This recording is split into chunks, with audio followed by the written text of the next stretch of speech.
Umagang-umaga nga ay eto ang pinabungad sa akin ni Amo. Isi-set up na daw itong mga camera namin dito sa loob at labas ng bahay. Hindi dahil sa complaint ko kundi dahil may nakapasok ng tao dito sa loob ng aming village. Mga bandang alas 11 ng gabi. Sabi ng kapitbahay naming may aso ay may nakapasok daw na isang lalaki na around just ages 50 something. At yun nga ang pinahinto ni Luna yung aso nila na malaki para hindi na magtuloy nakapasok sa ibang bahay. Kaya naman ora-orada ng pinaalis, pinaayos at pinalinis ang mga CCTV sa akin. Noon pa man gusto ko nang i-open nila yung CCTV.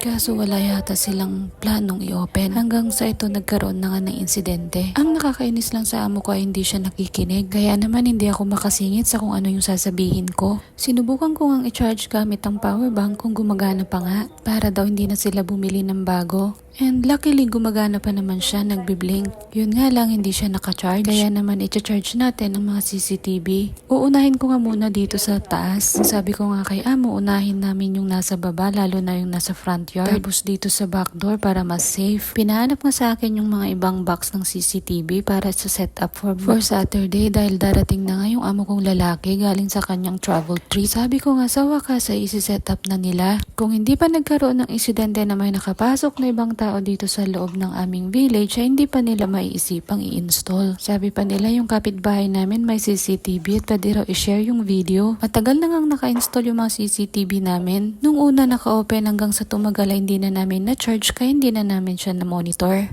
Mas okay na rin to para naman nakikita namin kung sino yung mga lumalabas at pumapasok sa loob ng village namin. Lalo minsan sinasabihan ako na i-open yung gate kahit may susi naman sila kasi tamad sila mag-open ng gate gamit yung susi nila. Yung tipong may ginagawa ka ay i-message ka nila para i-open mo yung door para sa kanila. At doon ako minsan nababahala na baka in just time may nag-aabang lang para makapasok. Kaya naman napag-desisyon na nilang i-open na yung CCTV ulit. Maganda na rin to para naman may security ang aming lugar.